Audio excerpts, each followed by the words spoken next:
Undertale is fantastic. It's one of the most important games of not only the past decade, but arguably of all time as well. It's a game with insane love and care put into it that you just can't get out of big AAA productions. It has an incredibly accessible combat system and overall execution, being a turn-based RPG with a twist and with a particularly short completion time. On top of that, it features Notch made this game! On top of that, it features top-notch writing to keep players invested throughout the story and characters to either warm or break your heart. But there's one huge topic that no one has dared to touch on. It's shattered my view of the game, leaving me unsure of how high I hold my regards to this game. I'll definitely be talking about the game as a whole on a later date, but I just need to calibrate. So, let's talk about those snowed-in trees. I don't know about you, but I cannot think straight knowing those bastards are there, looming. So out of pure anger, I've chosen a major. I'm gonna know absolutely everything there is to know about the trees in Snowdin. At first glance, they appear to be pine trees or evergreen trees. Of course, this is a rookie mistake. These trees actually don't fucking exist. They're merely part of a video game. You see, if you look closely, you can actually see that they're made of pixels, not any sort of real matter.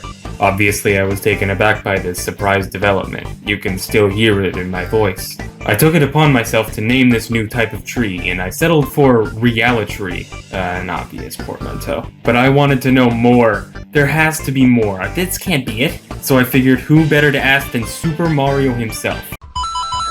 Here's my brother Luigi now to tell you a whole heap of a spaghetti pile of information. As you know, Super Mario Bros. Was the very first video game, so he would know a lot about them. I also figured he would know considering he's been in many video games with this type of fake tree, so he's gotta be some sort of professor or something. Unfortunately, I came to the realization that Mario doesn't exist either. It's shocking, I know. You heard it here first, folks. So I asked the second best person to ask about this. Luigi. Hello, Mario. And he said in an interview with me over Zoom, haha, lol, it would be funny if it was called Bonerwood LMAO. Now, in my opinion, that would be very funny. But we already knew that. The rest of the interview is basically just Luigi talking about his penis much more than I'd like to admit. So I'll spare you the unwanted turn-on and tell you it's mostly useless information in our quest for wood knowledge. Now let's make some qualitative observations. See, I took 7th grade science. The true color of these trees is somewhat obscured by what I assume is cum, probably from sands, but I put on my thinking cap and discovered using my epic experimental internet gas that the color of this green is called number 426377, and this color of brown is called shit brown. So now that we know the basics, we can work from there. We know the tree's green, which could lead us back to Luigi, so we'll put a pin in it for now. We also know that the tree is shit brown. And what other kind of tree is shit brown? That's right, baby, the white beech. I'd like to say I know a lot about the white beech, because of course I do. But I happen to think this Wikipedia article words it better than I could, so I'll just read out of that. The main range is from the Blackman Range in the vicinity of Mellon South through to the New South Wales coast. The locality of Brownvale near Barrie, New South Wales is considered by Anders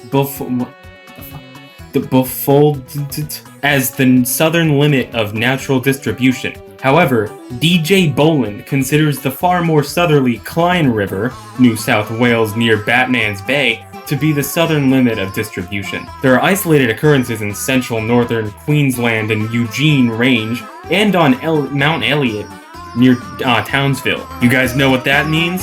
Undertale actually takes place in New South Wales near DJ Boland's house in Batman's Bay.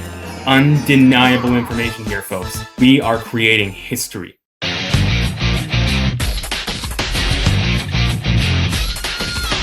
Also note, Mount Elliot. Where have I heard that name before? That's right, Mount Ebbet, the location of Undertale.